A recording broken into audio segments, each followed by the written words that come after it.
नमस्कार. तुमचं स्वरूप चंदकलामध्ये खूप खूप स्वागत. मी हे आज कलिंगड कापणार आहे आणि असे तुकडे करणार आहे. कलिंगड आणलं की स्वच्छ पुसून घ्यायचं आणि मी हे विळीवर कापायचं दाखवते आहे.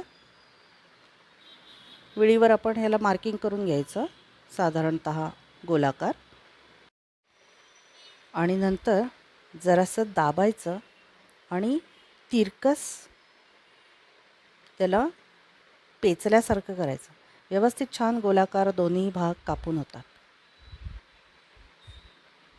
आणि त्यानंतर त्याचे स्लायसेस करायचे आणि मग जिथे हा पांढरा भाग सुरू होतो त्या ठिकाणी कापून घ्यायचं.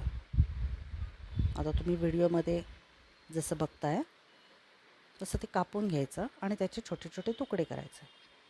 कोणालाही खायला देताना हे खूप छान देता येतं. म्हणजे डिशमध्ये आपण दिलं की त्यांना चमच्यानं किंवा फोर्कने, काट्याने बिया बाजूला करून ही फोड खाता येते.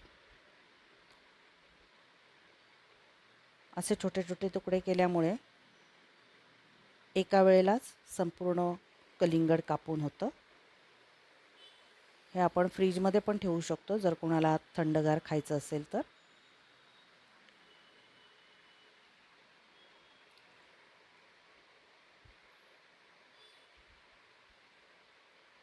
आपण ताट किंवा असं तसराळ जर घेतलेलं असेल तर याच्यामध्ये आपल्याला कलिंगडाचा रस पण मिळू शकतो.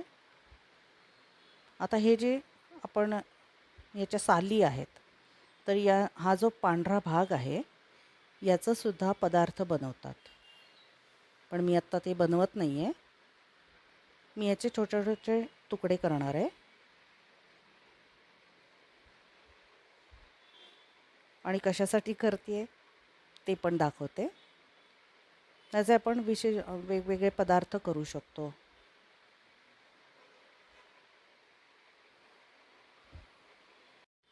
विळी वापरण्याचा आपल्याला फायदा असा होतो की विळीचं ब्लेड एका जागी स्थिर असतं आणि आपल्याला दोन्ही हातांनी फळ धरून किंवा भाज्या धरून चिरता येतात.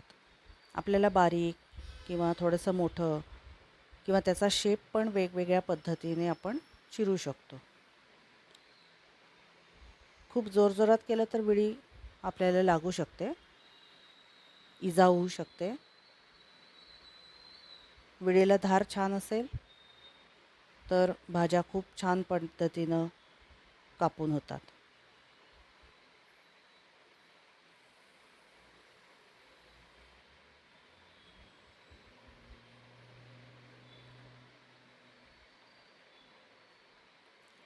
आपल्याकडे आलेल्या पाहुण्यांना जर आपण असे छोटे छोटे तुकडे, फळांचे तुकडे कापून जर दिले तर त्यांना खायलाही तेवढीच मजा वाटते. कुणालाही साल काढून खायला असं फारसं आवडत नाही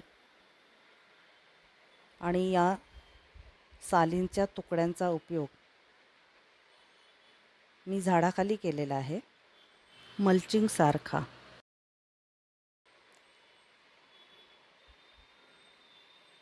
हा तुम्हाला व्हिडिओ आवडला असेल तर व्हिडिओला लाईक आणि शेअर करा आणि चॅनेलला सबस्क्राईब पण करून ठेवा.